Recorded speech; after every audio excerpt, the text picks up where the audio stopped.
2024 में लोकसभा चुनाव से पहले यूपी में सियासी तापमान बढ़ा हुआ है। लोकसभा चुनाव को लेकर प्रत्याशियों की भागदौड़ दिल्ली से लेकर लखनऊ तक हो रही है। इस बीच राजनीति में रुचि रखने वाले वोटर्स की जिज्ञासा रहती है कि उनकी लोकसभा सीट पर इस बार कौन प्रत्याशी चुनाव लड़ने जा रहा है।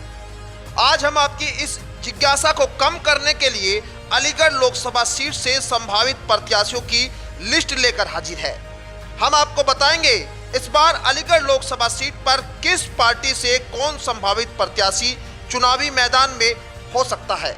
लेकिन उससे पहले आपको अलीगढ़ लोकसभा सीट का राजनीतिक समीकरण समझना भी जरूरी है।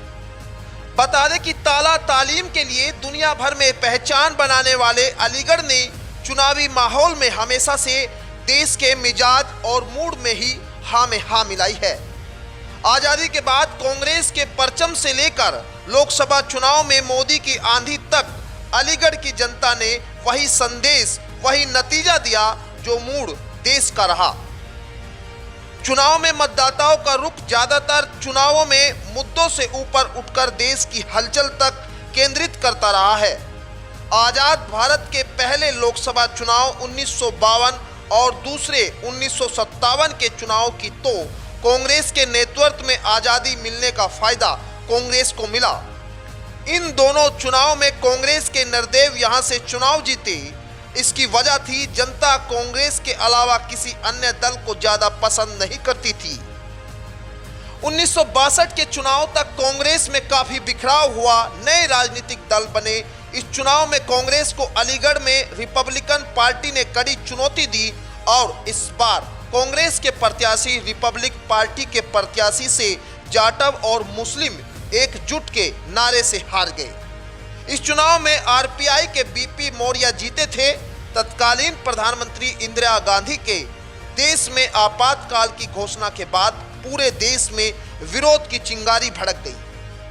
1977 के चुनाव में कांग्रेस विरोधी लहर और विपक्षी दलों की एकजुटता ने अलीगढ़ में जनता पार्टी के ठाकुर नवाब सिंह चौहान को सांसद निर्वाचित कर दिया। 1984 के इंदिरा गांधी की हत्या की सहानुभूति लहर अलीगढ़ में भी जमकर चली। यहां से कांग्रेस की उषा रानी तोमर सांसद निर्वाचित हुई। 1989 का चुनाव बोफोर्स तोप की दलाली और पूर्व प्रधानमंत्री बीपी सिंह को लेकर लड़ा गया। चुनाव में गैर कांग्रेसी दलों से मिलकर बने जनता दल ने बोफोर्स तोप दलाली के मुद्दे पर जनता के बीच गए। अलीगढ़ में जनता दल के टिकट पर लड़े सतपाल मलिक को जीत मिली। सतपाल मलिक पूर्व में जम्मू कश्मीर के राज्यपाल रह चुके हैं। 1991 के लोकसभा चुनाव में राम लहर मुद्दा बनी, जिसके कारण अलीगढ़ सीट पर भाजपा की शीला गौतम 4 बार के चुनाव 1991, 1996, 1998 व 1999 में निर्वाचित हुई। 2004 के चुनाव में भाजपा का साइनंग इंडिया का मुद्दा फीका पड़ गया। इस चुनाव में कांग्रेस के पक्ष में माहौल बना और चौधरी विजेंद्र सिंह को सांसद बनवा दिया। वहीं 2014 में देश भर में मोदी लहर में अलीगढ़ लोकसभा सीट पर भी भाजपा के सांसद सतीश गौतम चुनाव जीते थे और 2019 के लोकसभा चुनाव में भी सतीश गौतम ने फिर से बीएसपी के अजीत बालियान को हराकर कमल खिलाया। लेकिन 2024 में फिर लोकसभा के चुनाव होने हैं। इसको लेकर फिर से भाजपा ने पश्चिम के अलीगढ़ की सीमा से लगे बुलंदशहर को पहली चुनावी रैली के लिए चुना है। खैर, ये तो हुई अलीगढ़ के राजनीतिक समीकरण की बात। अब एक नजर अलीगढ़ में 24 के चुनाव में ताल ठोकने जा रहे संभावित प्रत्याशियों की करते हैं। बता दें कि इस बार बीजेपी की ओर से तीसरी बार भी सतीश गौतम का नाम प्रबल प्रत्याशियों की लिस्ट में है।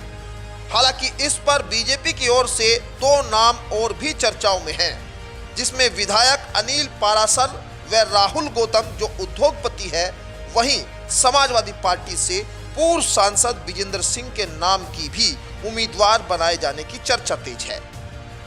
वहीं भगवान शर्मा उर्फ गुड्डू पंडित का नाम चर्चाओं में है। बता दें कि भगवान शर्मा बहुजन समाज पार्टी के टिकट पर डिबई सीट से वर्ष 2007 और 2012 में विधायक रह चुके हैं, लेकिन अब वह समाजवादी पार्टी में हैं। हालांकि बसपा की ओर से अलीगढ़ सीट पर अभी नए नाम को लेकर कोई खास चर्चा नहीं है।